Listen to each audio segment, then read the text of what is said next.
जय श्री राम दोस्तों, जय हनुमान। आज की वीडियो में मंगलवार के दिन सुनी जाने वाली हनुमान जी की कथा का श्रवण करने जा रहे हैं। मंगलवार का दिन हनुमान जी की पूजा के लिए बहुत ही श्रेष्ठ माना जाता है। इस कलयुग में हनुमान जी सबसे जागृत देवता के रूप में जाने जाते हैं। हनुमान जी भगवान भोलेनाथ के 11वें रुद्र अवतार के रूप में पूजे जाते हैं। जो भी भक्त सच्चे मन से, सच्चे भाव से, हृदय से भगवान बजरंगबली की पूजा करता है, आराधना करता है, हनुमान जी महाराज, बालाजी महाराज उनकी मनोकामनाएं अवश्य ही पूर्ण करते हैं। हमें कथा को एकाग्र चित्त होकर के श्रवण करना चाहिए। चलिए कथा श्रवण करते हैं। बोलिए हनुमान जी महाराज की जय। राजा भगवान की जय। गणपति गजानन महाराज की जय।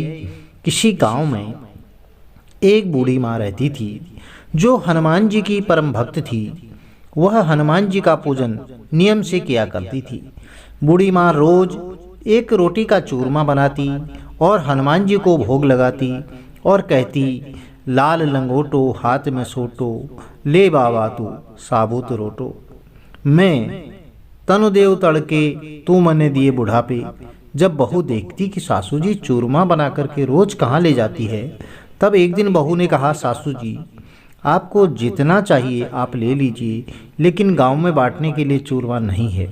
इसके बाद बहू सासू जी को खुद थाली परोस कर देने लगी, तो सासू उसमें से आधा भोग बजरंगबली को लगा देती और बहू यह सब देखती।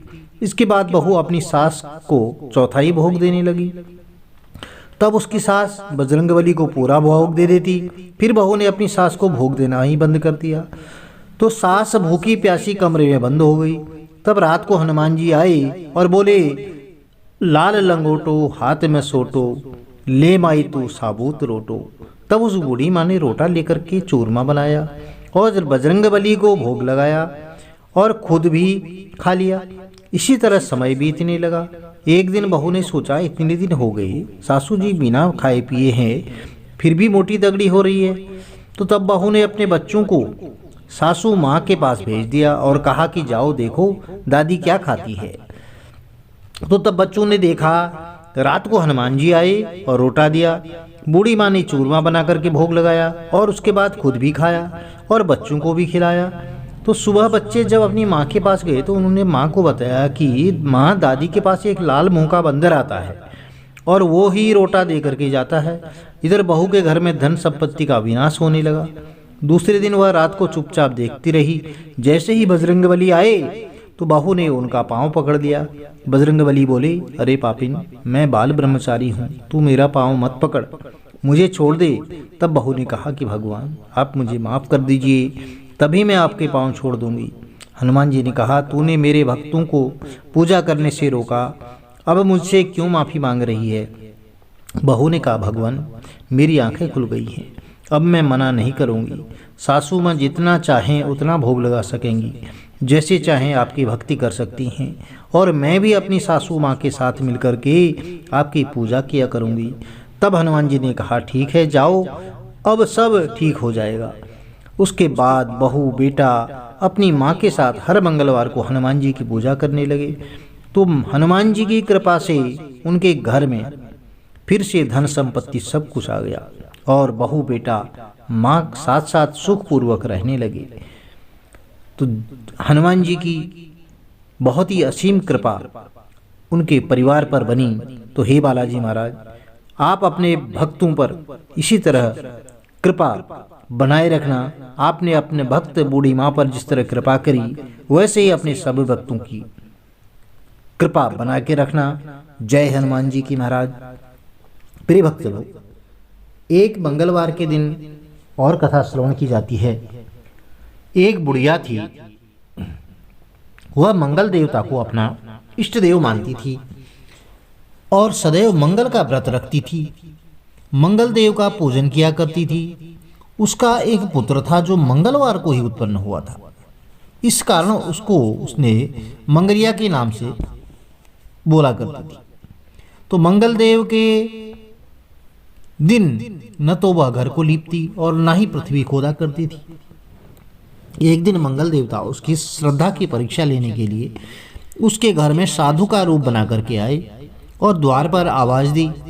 बुढ़िया ने कहा, महाराज क्या आज्ञा है? तो साधु कहने लगा कि बहुत भूख लगी है, भोजन बनाना है। इसके लिए तू थोड़ी सी पृथ्वी लीप दे तो तेरा पुण्य होगा। तो यह सुनकर बुढ़िया ने कहा, महाराज आज मंगलवार की व्रती हूँ, इसलिए मैं चौका नहीं लगा सकती। कहो तो जल का छिड़काव कर दूं तो उस पर भोजन बना लें। साधु कहने लगा कि मैं गोबर से ही लिपे चौके पर खाना बनाता हूँ। तो बुढ़िया ने कहा, पृथ्वी लीपने से सिवाय और कोई ऐसा काम है, सेवा है, तो मैं सब कुछ करने के लिए तैयार हूँ। तब साधु ने कहा कि सोच समझ करके उत्तर दो, जो कुछ भी मैं कहूँ सब तुमको करना होगा। बुढ़िया कहने लगी कि हे महाराज, पृथ्वी लीपने के अलावा जो भी आज्ञा देंगे मैं करूँगी। बुढ़िया ने ऐसे ही 3 बार वचन दे दिया। तब साधु कहने लगा, तू अपने लड़के को बुलाकर औंधा लिटा दे, मैं उसकी पीठ पर भोजन बनाऊंगा। अब साधु की बात सुनकर बुढ़िया चुप हो गई। तब साधु ने कहा, बुला ले लड़के को, अब सोच विचार क्या करती है। बुढ़िया मंगलिया पुकारने लगी। तो थोड़ी देर बाद लड़का आ गया। बुढ़िया ने कहा, जा बेटे, तुझको बाबा जी बुलाते हैं। लड़के ने बाबा जी से जाकर पूछा, क्या आज्ञा है महाराज? बाबा जी ने कहा कि जाओ अपनी माताजी को बुला लाओ। तब माता आ गई। तो साधु ने कहा, तू ही इसको लिटा दे। बुढ़िया ने मंगल देवता का स्मरण करते हुए लड़के को औंधा लिटा दिया और उसकी पीठ पर अंगीठी रख दी और कहने लगी कि महाराज अब जो कुछ आपको करना है कीजिए, मैं जाकर अपना काम करती हूँ। साधु ने लड़के की पीठ पर रखी हुई अंगीठी में आग जलाई और उस पर भोजन बनाया। जब भोजन बन चुका तो साधु ने बुढ़िया से कहा कि अब अपने लड़के को बुलाओ, वह भी आकर भोग ले जाए। तो बुढ़िया कहने लगी कि यह कैसे आश्चर्य की बात है कि उसकी पीठ पर आपने आग जलाई और उसी को प्रसाद के लिए बुलाते हैं। क्या यह संभव है? अब भी आप उसको जीवित समझते हैं। आप कृपा करके उसका स्मरण भी मुझको न कराइए और भोग लगाकर यहाँ से जाइए। तो साधु के अत्यंत आग्रह करने पर बुढ़िया ने जो ही मंगलिया कहकर आवाज लगाई, त्यों ही एक और दौड़ से दौड़ता हुआ बालक वह आ गया। साधु ने लड़के को प्रसाद दिया और कहा कि माई, तेरा व्रत सफल हो गया। तेरे हृदय में दया है और अपने इष्ट देव में अटल श्रद्धा है, इसके कारण तुझको कभी कोई कष्ट नहीं पहुंचेगा। तो प्रिय भक्तजनों, हमें अपने इष्ट देव पर, अपने आराध्य देव पर जरूर भरोसा करना चाहिए। जिस भी देवता की आप सच्चे मन से, भाव से, हृदय से पूजन करते हैं, वह आपकी मनोकामनाएं जरूर पूर्ण कर देंगे। प्रिय भक्तजनों, यदि कथा अच्छी लगी तो चैनल को लाइक कीजिए, शेयर कीजिए, सब्सक्राइब कीजिए, साथ में बेल आइकन अवश्य प्रेस कर दीजिए, जिससे कि आने वाली वीडियोज की नोटिफिकेशन आपको ठीक समय पर मिलती रहे। प्रभु बालाजी महाराज, हनुमान जी महाराज, संकट मोचन आप सबकी मनोकामनाएं पूर्ण करें। प्रभु श्री राम की कृपा आपके कुटुंब में सदैव बनी रहे। जय जय सीताराम, जय हनुमान। आपका दिन शुभ हो।